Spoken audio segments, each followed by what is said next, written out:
예. 자, 오늘은 네 번째 시간입니다.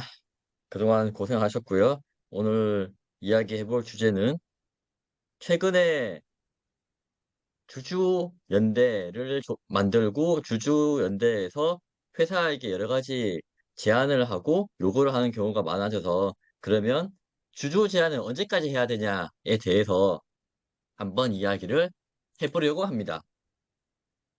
예. 이 주주제한 이게 기간이 따로 정해져 있는 거죠?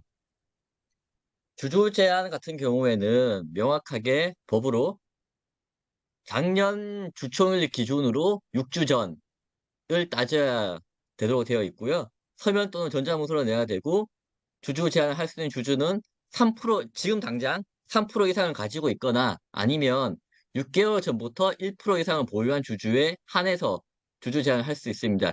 여기서 이제 왜 직전 연도에 주주총회일 기준 6주 전이냐면 올해에는 주총을 언제 할지 모른다라는 걸 가정을 하고요. 두 번째로는 작년 주주총회 일을 알 수 있으니 그 기준으로 6주 전을 하고 그다음 두 번째는 주주총회 6주 전에 결산 이사를 하기 때문에 보통 결산 이사회를 하면서 주총 결의를 하는 경우가 대부분입니다. 그러다 보니까 작년 주주총회 기준으로 6주 전까지는 서면 또는 전자문서로 제안을 해라 라고 나와 있고요.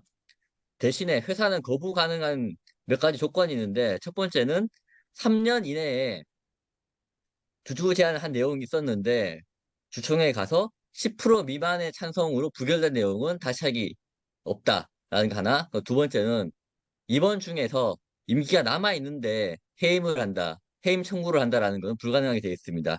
만약에 주주가 주주 제안을 했는데 회사가 거부를 하게 되면 의안상정 가처분, 주총 대책 금지 가처분 등등의 소송을 하는 게 가능합니다. 아, 근데 이게 직전 연도 주주총회 기준 6주 전이면 이게 정기주주총회인 건가요? 예, 정기주주총회입니다. 그러면 이게 보통 회사에 그냥 아무 때나 이 정기주총 6주 전이면 1월 달이나 2월 달을 얘기하는데 그게 아니라 그 중에 한 7월이나 9월 달에 주주님이 내가 한 4% 들고 있다 하고 자기 잔고 증명서하고 이게 나는 회사가 이러이러한 것을 좀 했으면 좋겠다 하고 연락처 해가지고 내용 증명이나 이렇게 등기우편 같은 거 보내시는 주주들이 이, 있었거든요. 그런 것도 주주 제한으로 받아들일 수 있는 거 아니에요? 6주 전이니까. 그러면 그건 주주 제안이죠. 그 주주 제안을 받으면 그 다음 주주총회 때 상정을 하면 되죠.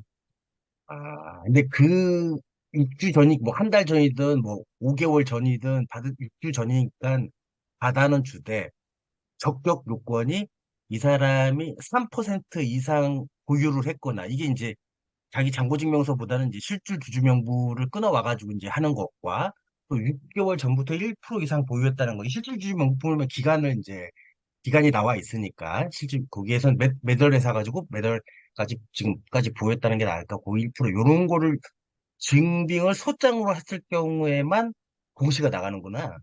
그쵸? 그렇게 그, 보시는 게 맞고요. 만약에 이제 허 부장님 말씀대로 뭐 올해 6월 달에 주주 제안이 들어왔다라고 하면 그거는 정말 법을 모르는 사람인 거고 주주 제안을 정말 할 정도면 주주 제안과 동시에 주주총회 결의 요청도 하겠죠.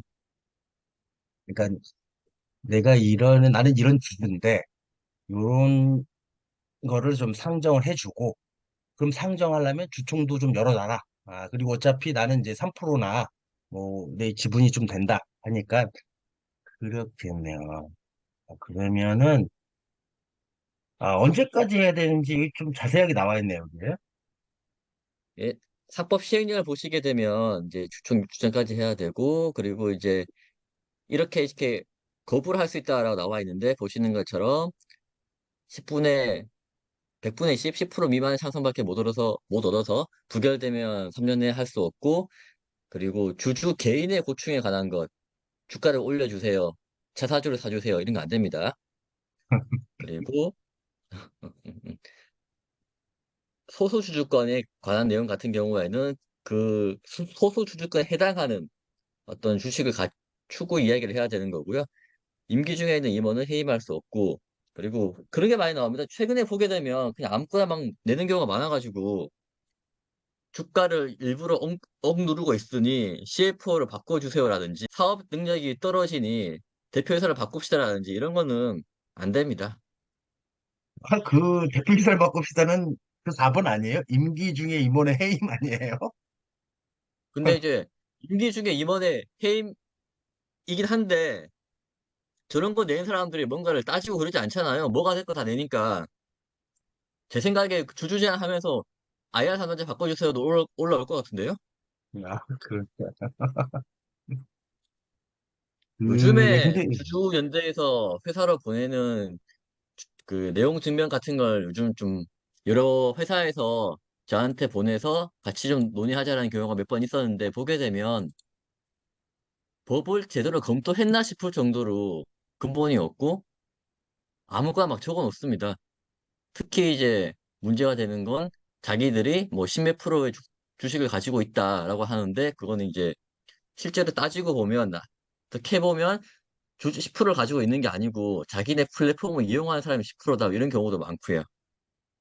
아, 음, 근데 이게 주주 제한을 한다라는 자체가 내가 거의 대부분 다 물린 주주일 거고, 그 물린 주주를 옆에서 이제 찬동하거나 아니면 뭐 이렇게 하는 사람이 있을 거고, 왜냐면 법 자체를 아예 모르면 주주 제한이라는 그 자체를 모를 가능성이 높은데, 어, 내가 회사에 주주 제한을 해야겠다. 라고 한다면 최소한 네이버나 지식 검색을 해보면 이게 나와 있잖아요. 주주 제한은 뭐 조건이 방금 말씀하신 것처럼 내가 뭐 3%, 뭐, 3% 이상을 갖고 있든, 6개월 내 1% 이상 갖고 있든, 이제 세부 내역이 실질주주 명부가, 요런 건 조금 더 그 전문적인 분야이기 때문에 좀 모른다고 하더라도, 그러면, 그러면 제한은 어떤 거는 안 됩니다라는 게 이게 분명히 인지를 하고 있을 텐데, 그렇고 난 다음에, 먼저 공부를 한 다음에 회사에다가 이게 내용 증명이나 뭐 안건을 보내지 않을까요? 저 같아도 이게 주주로서는 할 텐데. 그런 게 이제 일반적인 우리 생각이고요. 뒤에 7페이지 한번 봐주시겠어요? 자, 요거 보시게 되면 이거는 SC 펀드멘탈이라는 음, 음, 사모펀드로 기억을 하고 있는데, 여기서 GS 홈쇼핑을 상대로 주주 제한했던 과거 사례입니다. 2년 연속 아, 주주 제한을 한 회사, 심지어 기관인데도 불구하고 1% 이상 6개월 보유도 안 한 상태로 이제 청구를 하는 엄청난 사람들입니다. 그러니까 이제 음, 기관도 이렇게 할 정도니까 뭐 일반 개인이라든지 아니면 주주연대라든지 이쪽에서도 심각하게 되게 어떤 법률 검토 같은 걸 하지 않고 진행을 한다라고 보는 게 맞을 것 같습니다. 아, 이게 좀 통상적인, 솔직히 민법도 통상적이라고 말은 하지만 잘 모르는 게 보통 사람 입장에선 뭐 당연하긴 한데, 그렇다고 해서 기관도 저 정도면은 뭐 일반인들이 그냥 막 던지는 거는 뭐 10분 이해할 수가 있겠네요. 네, 그런 상황인 거죠. 예.